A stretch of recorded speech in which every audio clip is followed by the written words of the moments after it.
The Declaration of Independence is famous for declaring that all men are created equal. However, the actual reality of 1776 stood in a brutal contradiction to those ideals.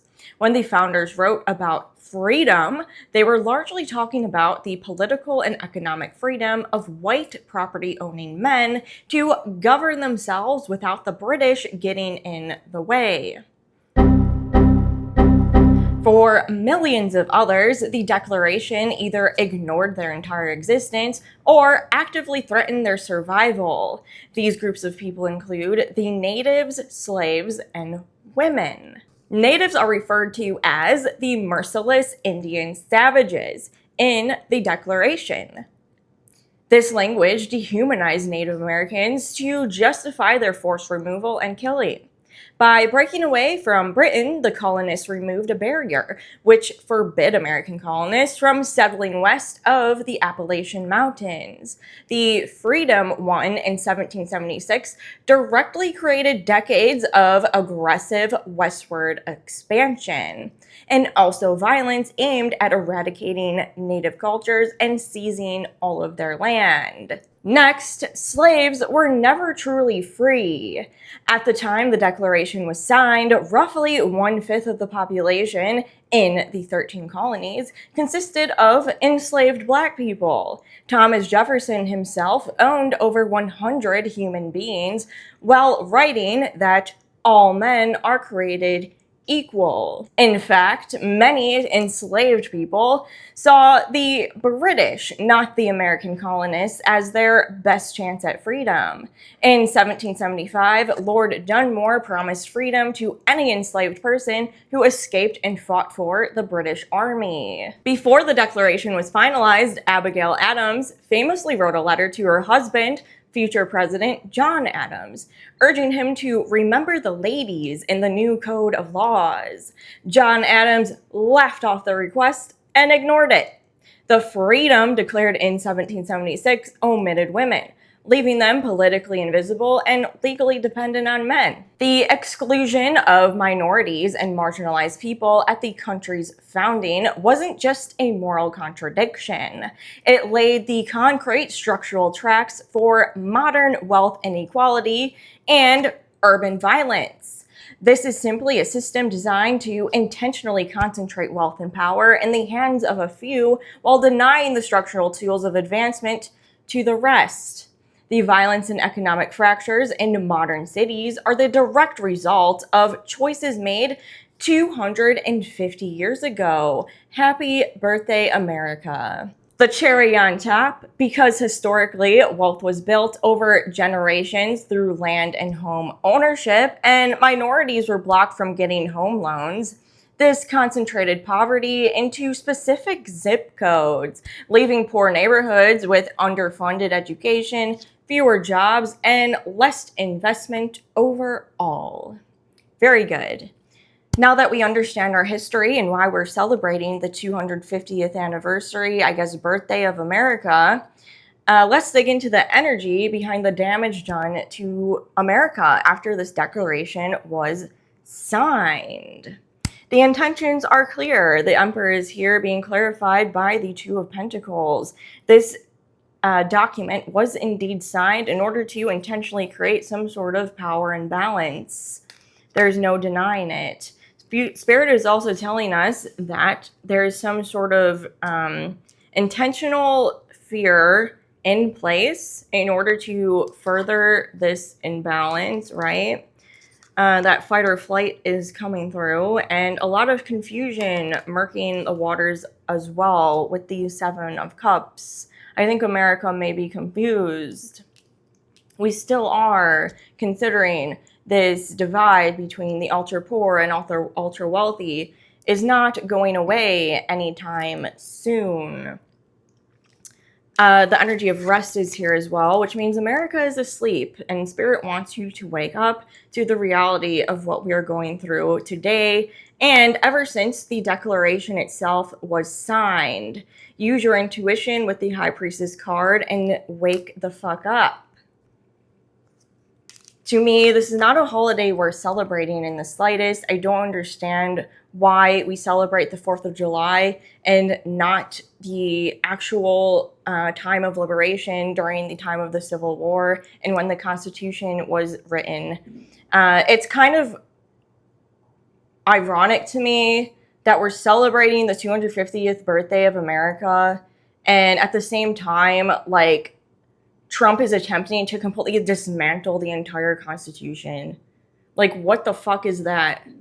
Like, what? Like, that's what is actual freedom. What's in the Constitution, not what's in the fucking Declaration of Independence. And keep in mind, it almost took an entire 100 fucking years from the time the Declaration was signed up until the fucking Constitution was signed. So America, honestly, fuck you. With this energy, it's still quite evident that this gap between the ultra poor and ultra wealthy still exists today, and may even be expanding further, in case you are one of those people who are still asleep and unaware. I'm starting to think that the 100-degree weather and mass evacuations at the America 250 event was not a coincidence, but a reminder from God that you are all going to hell. Happy 4th of July. Damn, folk. I caught that on camera. Stop right there, bucko. I have a healing message for you today, right now. I pulled 3 oracle cards, a tarot card, and I pulled letters off camera. And the message is quite clear. I have USA, wake the fuck up. And get in came out. I don't know what that is. It may be get with the fucking program. I don't fucking know. Interpret it as you may. The energy of God came out today with the Sky Father. And he is here. He's watching you. The groups of people card came out. So this to me, I can't help but notice the thunderstorms and the American fucking eagle here. It may be some sort of synchronicity indicating that what I said, there's some truth to it. And that God is watching you at the America 250 event and is royally pissed off. So that's that, I guess. I mean, you can't lie with the fucking energy. It may be some sort of wake up fucking call. I also want to say I'm hearing something over and over and over again in my head right now. I'm hearing it is not a coincidence that most of the attendees at the America 250 event had to find safety within the African American History Museum when they had to evacuate the area. So it's not a coincidence. So there's that. I have 2 more cards here. We have Hedge and Spring. I'm going to pull a few more tarot cards before we dig into that energy and close this one out for you. Yes, it is not a coincidence. I kept hearing that over and over and over again. It is not a coincidence. Okay. Nothing is with the divine. If you believe in God, if you believe in spirit, everything is a sign from the divine. So you should take it if you are wise. Use it as this wake-up call God is trying to usher in for you. Okay.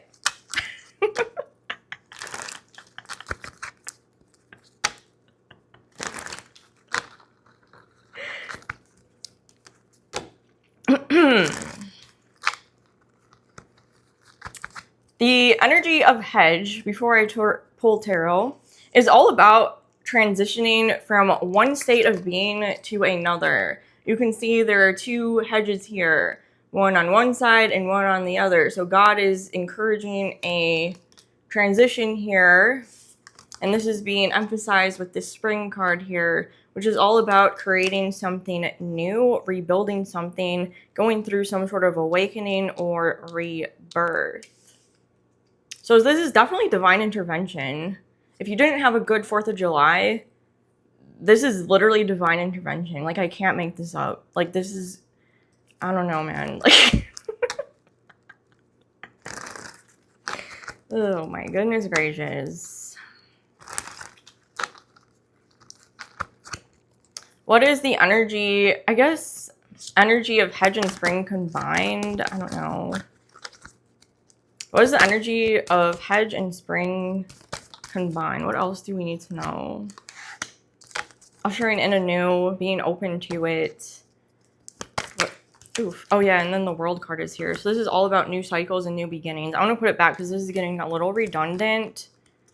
I do want to read from the hedge card itself, though, because I thought it was very interesting. And I think it will close this out nicely. Okay. So this is the text for the hedge card I'll be reading from today.